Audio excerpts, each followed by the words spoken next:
All right, welcome to 5.2, which is on inventory costing methods. My Accounting 2 kiddos. We'll be talking about how we determine the cost of merchandise inventory and also how do we report the cost of merchandise inventory. Again, this is a nice review for us from earlier in the year, but it does go into talking a little bit more about how some of the inventory costing methods affect some of our financial statements. So moving forward, we know about GAAP by now. Those are the standards and rules that accountants follow when they record and report their financial information. GAAP has been developed essentially over time in the accounting profession, mainly in the United States, because once you move outside of the United States, there is a different type of standard and rule. So GAAP is really only localized to the United States. So GAAP actually permits the use of one of several methods of costing merchandise inventory. So you do not have to feel restricted. There's several of them, and any of them are fine. Just note the word that you have to choose one. You can't kind of flip back and forth because that goes against the accounting concept of consistent reporting. So once a business selects the method that best matches their revenue and cost for that business, then they go ahead and start calculating their inventory. So as a review, we have talked about FIFO before. FIFO stands for first in, first out. This is where we use the price of merchandise purchased first to calculate the cost of merchandise sold. Now, a lot of times people get this flippy-floppy. They think that first would be the first inventory that we purchase, but essentially, FIFO assumes that we use the most recent purchase prices, so because that's what they view as the first purchases. I know it's kind of a backwards way of thinking, but FIFO is the most recent purchase. So if we bought something in January, February, and March, FIFO would say we start with the March transactions, and you'll see this on the next page here. So essentially, when we are assigning ending inventory, we assign from the most recent purchase. So here you can see we bought in January had beginning inventory, then we bought in March, June, August, and December. When we're doing FIFO, FIFO stands for the most recent purchase, or what GAAP calls the first in. So we would start with the December 2nd transactions and then move backward to the August 7th and back and back and back. When we are doing FIFO. And we've done this before, so this part shouldn't be new. It's just remembering where do we start with either FIFO versus LIFO. So that, of course, brings us to LIFO. LIFO stands for last in, first out. So the LIFO method assumes that the earliest purchases are going to be used to determine the cost of ending inventory. So when we look at that here is our earliest purchase, which would have been our January 1st one. So the last in here, and then we use March 22nd and June 22nd, a few of those, in order to get to our total units on hand at the end of the fiscal period when we do a physical inventory. So that is just something to make sure that we distinguish, because I know that they're very easy to get mixed up. So FIFO is the most recent. LIFO is the oldest, essentially. Then, of course, we have the weighted average inventory costing method, where we use the average cost of the beginning inventory plus any merchandise that was purchased during a fiscal period to calculate the cost of merchandise inventory sold. This method is based on the assumption that the cost is an average of the price paid for similar items that would be purchased during the fiscal period. So when we do the weighted average, what we do is we take our total of our beginning inventory and purchases. So essentially what we do is we take each one of these, our 20 units, times our unit price, and we get the total cost, and we add all of these up, that $1,020, and then we divide by the total number of units that we had. So we take 1,020 divided by 100, and you get a weighted average unit price of $10.20. Then, just as we did with the FIFO and LIFO, we had 36 units in ending inventory. We take that 36 times our $10.20, which is the weighted average we just found, to get our cost of ending inventory, which is $367.20. Now, talking about inflation versus deflation. I'm sure you've heard the word inflation before, maybe in economics, and that is obviously the rate at which the price for goods and services increases over time. What inflation does is it impacts the cost of ending inventory calculated when we use any of our inventory costing methods. So the reason that that is important is because as the cost of inventory, um, that actually affects your cost of merchandise sold, which affects your net income. So all of that is on the income statement. And the higher your ending inventory is, it means the lower your cost of merchandise sold is, which means a higher net income. And then vice versa. If you had a lower ending inventory, you would have a higher cost of merchandise sold and a lower net income. And so it's important to really pay attention to what your overall goal is when you're reporting your financial information, how you want to be reporting. So during an inflationary period, meaning prices are rising, the LIFO method usually results in the lowest cost of merchandise inventory. So the LIFO method, remember, is taking from beginning inventory over here. You can see we start with the 20 and the 12 and then the 4.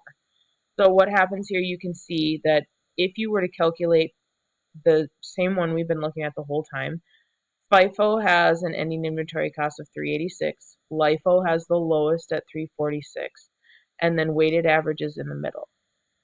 So again, we're looking at inflationary prices here, meaning as you look here, you can see prices started at 940, and by the end of the year, they were at 1075, meaning prices are rising.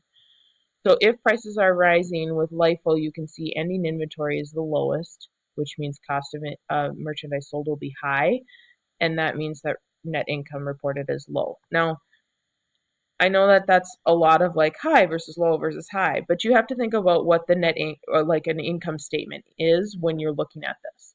Ending inventory, of course, is going to affect your cost of merchandise sold, and we always take our sales minus our cost of merchandise sold. That's going to give us our gross profit and eventually down to our net income. If you don't know what I'm talking about, please go back and look at an income statement and you will see each one of these three mentioned: ending inventory, cost of merchandise sold, and then net income. And imagine what would happen if your ending inventory either was high or low or in the middle. So, the thing to keep in mind though, as great as LIFO looks here in terms of inflationary periods, there are some tax limitations that happen with LIFO.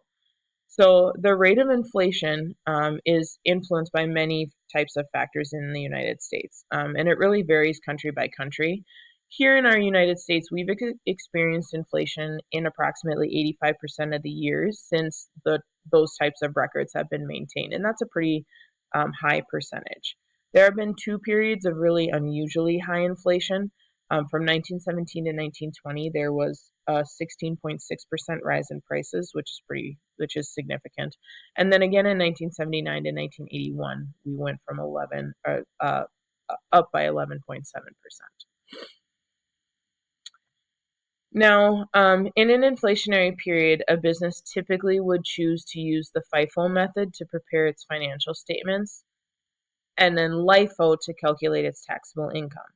The reason that they would do that is because FIFO would result in the highest levels of net income.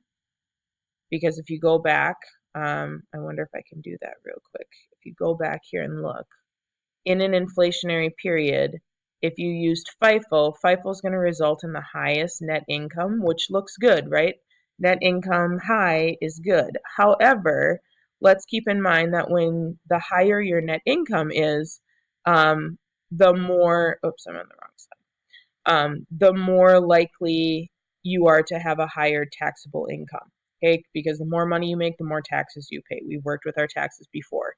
So LIFO, if you're able to do that, LIFO then you would use to calculate your taxable income, because LIFO, if you remembered, results in the lowest amount of net income, which would obviously mean lower taxes that we would have to pay.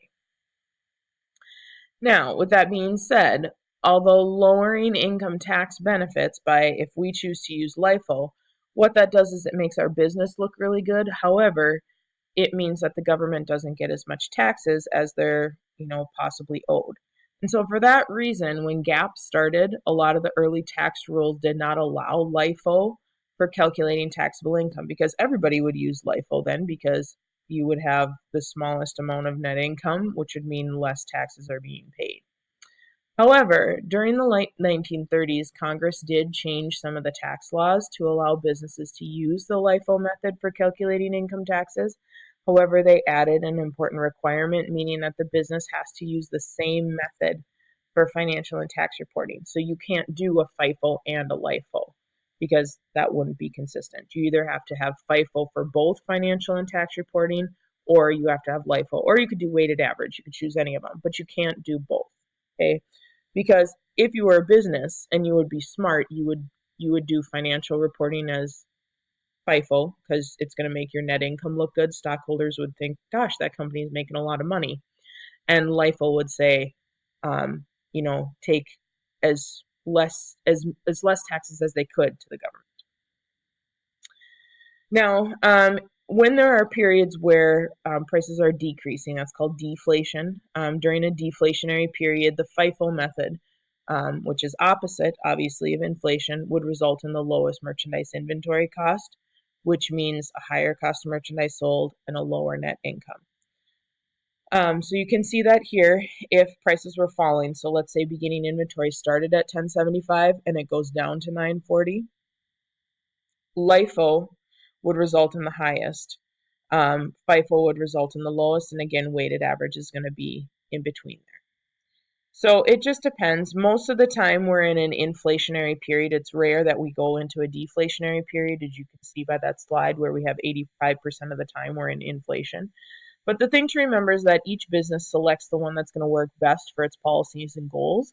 And then once you select it, GAAP requires that a business continue to use that method so that their financial statements from year to year can be compared easily. Now, as I said, there's some criticism for the LIFO method, mainly because inflation causes conflict between fair reporting.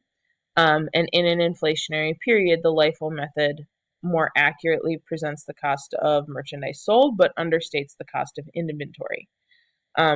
Unfortunately, the understatement of the cost of inventory would grow over time as inflation gets to be more and more. As if you were, and the reason this is important is because if you were a business that sold the same product for decades, for example, like an oil company, that product doesn't change, whether it's the 1960s or right now in 2019. The understatement can become large enough to distort the amount that gets reported on the balance sheet. And then again, you don't have consistent reporting. So that brings us to talking about something called the International Financial Reporting Standards, or the IFRS. So like I said already, LIFO wasn't initially accepted for the calculation of federal income taxes in the United States. And so for that reason, LIFO wasn't really universally adopted in other countries either. So we do have something called the International Financial Reporting Standards, or a set of accounting standards that's been adopted across the world. And IFRS does not allow for the LIFO method. You don't get to use the LIFO method when you're doing costing. You either have to use FIFO or weighted average. Now, regardless of the method used to cost inventory, the amount reported on financial statements should not exceed the market value of the inventory. And what I mean by that is market refers to the current replacement cost of the merchandise item. So using the lower of cost or market price to calculate the cost of any merchandise inventory is called the lower of cost or market inventory costing method. So remember that when merchandise is purchased, that unit price is reused to record inventory costs. And if the unit price is higher than the market price at the end of the fiscal period, then what happens is we use the inventory cost is reduced to the current market price. So if what we bought it for is higher than the market price, we reduce. If the unit price we bought it for is lower than what the current replacement cost is, then the inventory cost is just maintained at the unit price. Whichever is lower, essentially, is what we look for. So technically, we need two amounts to apply the lower of cost or market method. The cost of inventory using either the FIFO, LIFO, or weighted average, and then we also need to know the current market price of the inventory. And then these two amounts are compared, and the lower of the two is used to cost the inventory.